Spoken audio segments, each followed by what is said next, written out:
In the winter of 170 AD, in a freezing military camp on the Danube frontier, the most powerful man in the world sat alone in his tent and wrote a note to himself reminding himself not to be annoyed by the people he had to deal with the next morning. He was Marcus Aurelius. He commanded 30 legions, and he was talking to himself like a man trying not to lose his grip. That notebook is what we now call Meditations, but Marcus never called it that. The Greek title that survives is Eis Heauton, which literally means to himself. Not to Rome, not to the Senate, not to posterity, to himself. And once you understand that, the whole book changes, because you are not reading a philosopher performing wisdom. You are reading an exhausted emperor in a plague-ridden war camp, trying to talk his own mind back into working order before sunrise. Listen to how Book 2 opens. Begin the morning by saying to thyself, I shall meet with the busybody, the ungrateful, arrogant, deceitful, envious, unsocial. That is not a sermon. That is a man bracing himself.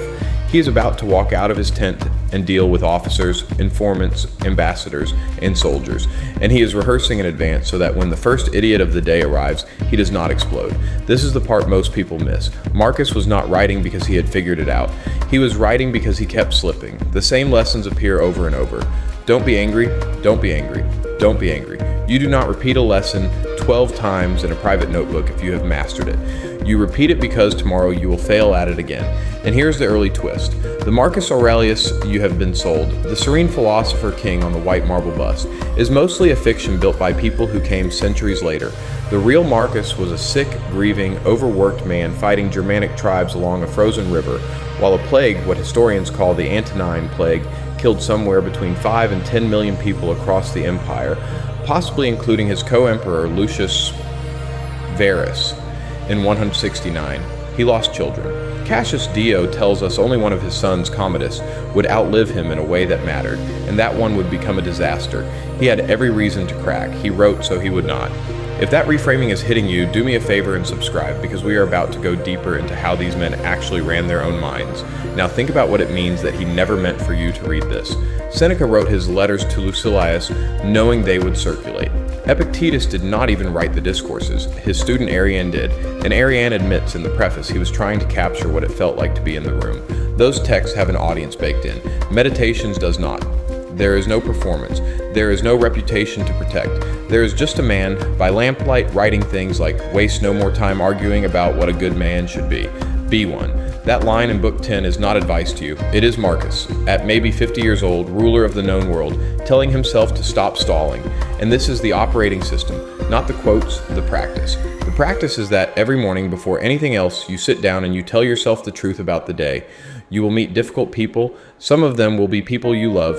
Some of them will be you. You will want to react. You will want to be right. You will want to be admired. None of that is the job. The job is to act according to your nature as a rational creature. Do your work and not waste the hours. He writes in Book 2, you could leave life right now.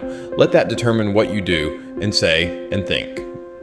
Roman emperors were assassinated routinely. His predecessors, Caligula, Domitian, and others had died by the blade. Marcus was not being poetic. He was being statistical.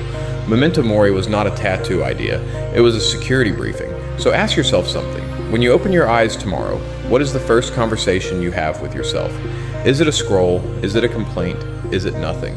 Because Marcus, who had actual barbarian armies waiting for him, started his day by naming out loud the kind of people who would try to ruin his mood, and deciding in advance that they would not. That is a rule he never broke, not because he was strong, because he wrote it down every single morning until he died. Now put him next to the others. Seneca, writing to his friend Lucilius in the early 60s AD, says in letter 1, nothing is ours except time. He was about to be ordered to kill himself by Nero, his former student, and he knew it. Tacitus describes the scene in the Annals, Book 15. Seneca opens his veins, dictates calmly to scribes as he bleeds, and dies the way he had been writing about for years. The letters were not theory, they were rehearsal. Cato the Younger, in Utica in 46 BC, after Caesar's victory at Thapsus, reads Plato's Phaedo, the dialogue about the death of Socrates, twice in one night. Then he stabs himself rather than accept Caesar's pardon. Plutarch tells us he was stitched up by his physician, woke up, and tore the wound open again with his own hands. He would not let another man's mercy define his life. That is the Stoic idea of what is in your control, taken to its terrifying limit. and Caesar. Caesar is the counterexample, the man who read these same Greek philosophers, who knew exactly the warnings about ambition and fortune, and chose the other road. He crossed the Rubicon in January of 49 BC with a single legion and the famous line, Suetonius records, Alea jacta est, the die is cast. 15 years later, he is bleeding out at the foot of Pompey's statue, stabbed 23 times. The Stoics looked at Caesar and saw what happens when a brilliant mind serves appetite instead of reason. Marcus knew all of this. He had read all of them. He mentions his teachers by name in the entire first book of Meditations, which is nothing but thank you notes. Thank you to Rusticus for introducing me to Epictetus. Thank you to Apollonius for showing me what steadiness looks like. Thank you to my adoptive father Antoninus for ruling without theatrics. He is grounding himself in lineage before he writes a single philosophical line. That is the second move of the operating system. Before you try to think clearly, name the people who taught you how, out loud, on paper. Marcus did it in his 50s, as emperor, with no one watching. Here's what Epictetus, the slave-turned-philosopher whose lectures shaped Marcus, hammered again and again. From the Enchiridion, chapter 1, in the standard translation, some things are in our control and others are not. That is the entire hinge. Your body is not fully in your control. Your reputation is not in your control. Other people are not in your control. Your judgments, your intentions, your responses, those are yours. When you feel anger rising at a coworker, at a parent, at a stranger online, the Stoic move is not to suppress it. It is to ask instantly, is this in my control? The other person's behavior is not. Your next sentence is, that is the entire gap where freedom lives. Marcus uses this constantly.